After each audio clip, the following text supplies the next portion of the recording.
Hey friends, welcome to my today study discussing. उम्मीद करती हूँ आप सभी स्वस्थ होंगे और अच्छे होंगे।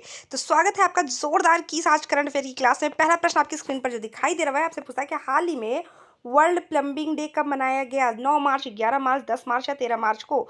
तो वर्ल्ड प्लम्बिंग डे की अगर बात करें तो प्रत्येक वर्ष आपका मनाया जाता है 11 मार्च को। फ्रेंड्स, बढ़ते हैं अगले प्रश्न की तरफ। उसके पहले कुछ दिवस से रिलेटेड इंपॉर्टेंट फैक्ट्स प्रश्न उसके बारे में चर्चा कर लीजिए, क्योंकि एग्जाम में यहाँ से भी 1-2 नंबर के प्रश्न आपके हर परीक्षा में पूछे जाते हैं। तो चलिए फ्रेंड्स को स्क्रीनशॉट मारते रहिए और हम तब तक मैं आपको इस पर डिस्कशन करती हूँ कि 1 मार्च को कौन सा दिवस मनाया जाता है।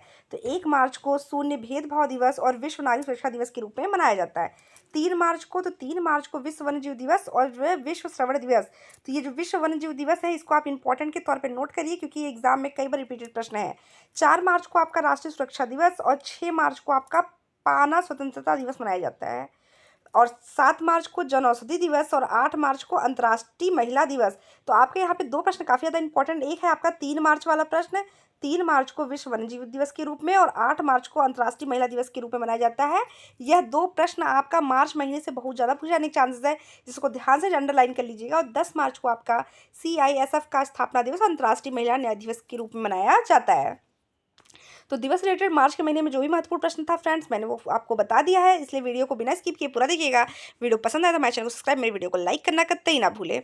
नेक्स्ट प्रश्न आपकी स्क्रीन पर है कि हाल ही में किस राज्य सरकार ने परिवारों के उत्थान के लिए निंगल नालामा योजना शुरू की है? कौन सी योजना? निंगल नालामा योजना की शुरुआत की है। पश्चिम बंगाल, गुजरात, तमिलनाडु या महाराष्ट्र? तो परिवारों के उत्थान की अगर बात करें तो आपको ऑप्शन सही होता है यहाँ पे option C Tamil Nadu. Option C Tamil Nadu. Tamil Nadu से रिलेटेड कुछ इंपॉर्टेंट फैक्ट प्रश्न के बारे में चर्चा कर लीजिए फ्रेंड, तब बढ़ेंगे अपने अगले प्रश्न की तरफ। तमिलनाडु के मुख्यमंत्री ने एक राष्ट्र एक चुनाव और परिसीमन प्रक्रिया के खिलाफ प्रस्ताव जारी किया है। आदिवासी महिला श्रीपति तमिलनाडु की सिविल जज बनी है। तो श्रीपति जो है तमिलनाडु की सिविल जज बनी, वो कैसी महिला है? तो वह एक आदिवासी महिला है। हुंडई और IIT मद्रास ने तमिलनाडु में क्या किया है? तो हाइड्रोजन इनोवेशन वैली की स्थापना किया है। टाटा पावर ने तमिलनाडु में 17,000 करोड़ रुपए के निवेश की घोषणा की है। तो तमिलनाडु से जुड़े जो इंपॉर्टेंट फैक्ट्स था फ्रेंड, मैंने उसको आपको बता दिया है, इसलिए इसको फटाफट स्क्रीनशॉट लीजिए। फिर हम बढ़ते हैं अपने अगले प्रश्न की तरफ। तो आज की करंट अफेयर की क्लास में जो नेक्स्ट प्रश्न आपकी स्क्रीन पर है वह आपसे पूछता है कि DRDO, पहले तो आप ये बताइए DRDO का जो मुख्यालय वो कहाँ है? तो DRDO का जो मुख्यालय है वह कहाँ है? तो DRDO के मुख्यालय की अगर बात करते हैं आपका है नई दिल्ली में। तो आपसे प्रश्न पूछता है कि DRDO ने 500 किलोमीटर की रेंज वाली अग्नि 5 मिसाइल का सफल परीक्षण कहाँ किया? राजस्थान, उड़ीसा, केरल या आंध्र प्रदेश? आप सभी को ऑप्शन यहाँ पे सही होता है फ्रेंड ऑप्शन बी उड़ीसा। तो DRDO ने कितने रेंज वाली अग्नि मिसाइल का वो किया है? तो 500 किलोमीटर। नेक्स्ट प्रश्न की तरफ बढ़ने से पहले कुछ इंपॉर्टेंट फैक्ट उसके बारे में चर्चा कर लीजिए कि केंद्रीय मंत्री धर्मेंद्र प्रधान, जिन्हें आप शिक्षा मंत्री के नाम से भी जानते हैं, ने ओडिशा के संबलपुर में भारत के पहले स्किल्स इंडिया सेंटर का उद्घाटन किया। ओडिशा सरकार ने स्वयं योजना लॉन्च किया है। ओडिशा में गुप्तेश्वर वन को जैव विविधता विरासत स्थल घोषित किया गया है। ओडिशा के रेड आर्ट चटनी को GI टैग मिला हुआ है। तो ये इंपॉर्टेंट फैक्ट प्रश्न आपके उड़ीसा राज्य से संबंधित था, जिसे मैंने आपको बता दिया है फ्रेंड। इसको फटाफट स्क्रीनशॉट लीजिए, फिर आराम से इसको नोट करते रहिएगा। तब तक हम बढ़ते हैं अपने अगले प्रश्न की तरफ। अगला प्रश्न आपकी स्क्रीन पर है कि हाल ही में महात्मा बुद्ध कृषि एवं प्रौद्योगिकी विश्वविद्यालय का शिलान्यास कहाँ किया गया? मोस्ट इंपॉर्टेंट प्रश्न आज की करंट अफेयर की क्लास में, ये मोस्ट इंपॉर्टेंट प्रश्न है कि हाल ही में महात्मा बुद्ध कृषि और प्रौद्योगिकी विश्वविद्यालय का शिलान्यास कहाँ किया गया? गौतम बुद्ध नगर, सारनाथ, कुशीनगर, श्रावस्ती? तो सारनाथ जो है किस लिए प्रसिद्ध है? तो गौतम बुद्ध ने सर्वप्रथम अपना उपदेश कहाँ दिया था? सारनाथ में दिया था, इसलिए वो प्रसिद्ध है आपका। तो आपका यहाँ पे महात्मा बुद्ध कृषि और प्रौद्योगिकी विश्वविद्यालय शिलान्यास की अगर बात करें तो आपका ऑप्शन सही होता है friend option C Kushinagar. Option C Kushinagar. Next प्रश्न की तरफ पढ़ते हैं। नेक्स्ट प्रश्न आपकी स्क्रीन पर है और ये काफी पेचीदा प्रश्न है। पेचीदा प्रश्न का मतलब हाल ही में कौन दुनिया का दूसरा सबसे बड़ा मोबाइल फोन उत्पादक बना है? मोबाइल फ़ोन का डिमांड इस समय मार्केट में बहुत ज़्यादा बढ़ा हुआ भी है, और क्योंकि लोग टेक्निकल चीज़ों से बहुत ज़्यादा टेक्नोलॉजी से जुड़ रहे हैं, तो हाल ही में दुनिया का दूसरा सबसे बड़ा मोबाइल फ़ोन उत्पादक देश कौन सा बना है? अमेरिका, भारत, चीन या श्रीलंका? इस प्रश्न का ऑप्शन जो सही होता है फ्रेंड वह है आपका option B India. Option B India. तो फ्रेंड, अगर अब तक आपने मेरे वीडियो को लाइक, मेरे चैनल को सब्सक्राइब नहीं किया तो फटाफट आप मेरे वीडियो को लाइक, मेरे चैनल को सब्सक्राइब कर लीजिए। साथ ही साथ आप बेल आइकन को क्लिक कर दीजिए, ताकि मेरे चैनल पर जितने भी GS और करंट अफेयर क्लास की वीडियो पढ़ते रहे वो आप तक आसानी से प्रोवाइड हो जाए। और फ्रेंड्स, अगर आप मेरे चैनल पर पुराने हैं तो प्लीज़ मेरे वीडियो को अधिक से अधिक शेयर करें। नेक्स्ट प्रश्न की तरफ बढ़ते हैं। नेक्स्ट प्रश्न आपकी स्क्रीन पर है कि हाल ही में न्यायमूर्ति सत्येंद्र को किस राज्य का लोकायुक्त नियुक्त किया गया है? ध्यान दीजिएगा, किस राज्य के लोकायुक्त नियुक्त किया गया है? किसे? सत्येंद्र सिंह को। मध्य प्रदेश, छत्तीसगढ़, सिक्किम या आंध्र प्रदेश? मध्य प्रदेश, छत्तीसगढ़, सिक्किम या आंध्र प्रदेश? आप सभी को ऑप्शन से आपसे होता है फ्रेंड, यह है ऑप्शन ए मध्य प्रदेश। तो मध्य प्रदेश के लोकायुक्त की अगर बात करें तो है आपके सत्येंद्र सिंह।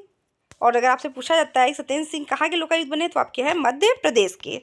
नेक्स्ट प्रश्न आपकी स्क्रीन पर है, उसके पहले कुछ इंपॉर्टेंट फैक्ट्स प्रश्न के बारे में चर्चा कर लीजिए। वो प्रश्न है आपकी स्क्रीन पे कि भारत की पहली महिला रोबोट योम मित्र अंतरिक्ष में उड़ान भरेगी। हेनले पासपोर्ट इंडेक्स 2024 में भारतीय पासपोर्ट को कौन सा स्थान मिला है? 85वां। कौन सा? 85वां। यह प्रश्न है आज की करंट अफेयर क्लास के लिए बहुत ही इंपॉर्टेंट है और ये आपके 2024 के एग्जाम में पूछे जाने के तेज चल रहा है। 2024 तक का यहाँ पे आपको दिया गया है, तो ये पूरे साल भी पूछे जाने के चांसेस है कि हेनले पासपोर्ट इंडेक्स 2024 में भारतीय पासपोर्ट कौन से स्थान पर रहा? वो रहा है आपका 85वें स्थान पर। डेनमार्क ने भारत में हरित ईंधन गठन की शुरुआत की है। भारत श्रीलंका ने पर्यटन स्रोत के रूप में शीर्ष पर रहा है। दुनिया का दूसरा सबसे बड़ा वैश्विक इस्पात उत्पादक भारत बना है आपका। भारत के सबसे बुजुर्ग भालू स्लाथ, जिसका नाम क्या था? बबलू, का भोपाल के चिड़ियाघर में निधन हो गया है। मध्य प्रदेश की पहली स्वस्थ और स्वच्छ फूड स्ट्रीट प्रसादम का उद्घाटन हुआ है। और मध्य प्रदेश की कैबिनेट ने रानी दुर्गावती अन्न प्रोत्साहन योजना की शुरुआत की है। तो मध्य प्रदेश से संबंधित यह प्रश्न आपके एग्जाम में बहुत ज़्यादा यहाँ से 1 से 2 नंबर के प्रश्न पूछे जाने के चांसेस है फ्रेंड। तो इसीलिए करंट अफेयर की इस क्लास में, इस वीडियो में और इस प्रश्न को आप नोट करना कतई ना भूलें। और इसके लिए हम चलते हैं अपने अगले प्रश्न की, उसके पहले फटाफट आप स्क्रीनशॉट ले लीजिए फ्रेंड, क्योंकि हम थोड़ा सा रुक जाते हैं। चलिए बढ़ते हैं अपने नेक्स्ट प्रश्न की तरफ। तो आज की करंट अफेयर की क्लास में जो अगला प्रश्न आपकी स्क्रीन पर फ्रेंड वह है आपसे पूछता है कि हाल ही में किसे मिस वर्ल्ड ह्यूमैनिटेरियन अवार्ड से सम्मानित किया गया है? हाल ही में किसे वर्ल्ड ह्यूमैनिटेरियन अवार्ड से सम्मानित किया गया है? ऐश्वर्या राय, मेहरा शेख, नीता अंबानी, शिल्पा शेट्टी? आप सभी को ऑप्शन सही होता है option C Nita Ambani. Option C Nita Ambani. Next प्रश्न की तरफ चलते हैं। हाल ही में कहाँ पर 3 दिवसीय पूसा कृषि विज्ञान मेला शुरू हुआ था? हाल ही में कहाँ पे 3 दिवसीय पूसा कृषि विज्ञान मेले की बात हो रही है? पूसा कृषि मेले की बात हो रही है। तो पूसा कृषि विज्ञान मेले की बात करें छत्तीसगढ़, झारखंड, पश्चिम बंगाल या बिहार? तो आप सभी को ऑप्शन सही होता है friend option B Jharkhand. Option B Jharkhand. Jharkhand से संबंधित कुछ इंपॉर्टेंट फैक्ट्स प्रश्न है, उसके बारे में चर्चा कर लीजिए फ्रेंड। वह है आपसे पूछता कि झारखंड सरकार ने विधवा पुनर्विवाह प्रोत्साहन योजना की शुरुआत की है। तो अगर आपसे कोई पूछे विधवा पुनर्विवाह प्रोत्साहन योजना की शुरुआत किसने की है, तो की है आपकी झारखंड सरकार ने। प्रदीप कुमार को झारखंड उच्च न्यायालय में न्यायाधीश के रूप में नियुक्त किया गया है। झारखंड सरकार ने आदिवासियों एवं दलितों के लिए वृद्धा अवस्था में पेंशन की आयु घटाकर 50 वर्ष कर दी है। प्रधानमंत्री मोदी ने 10,000वें जनऔषधि केंद्र का उद्घाटन देवघर में किया है। नेक्स्ट प्रश्न आज की क्लास में है जो फ्रेंड वह आपसे पूछता है कि हाल ही में प्रधानमंत्री मोदी ने असम और किस राज्य को जोड़ने वाली सेलाटन का उद्घाटन किया है? सिक्किम, केरल, अरुणाचल प्रदेश या असम? तो इस प्रश्न का ऑप्शन आप सभी जो है कमेंट सेक्शन में जाके दीजिए। मिलते हैं आपसे नेक्स्ट क्लास में, तब तक के लिए धन्यवाद।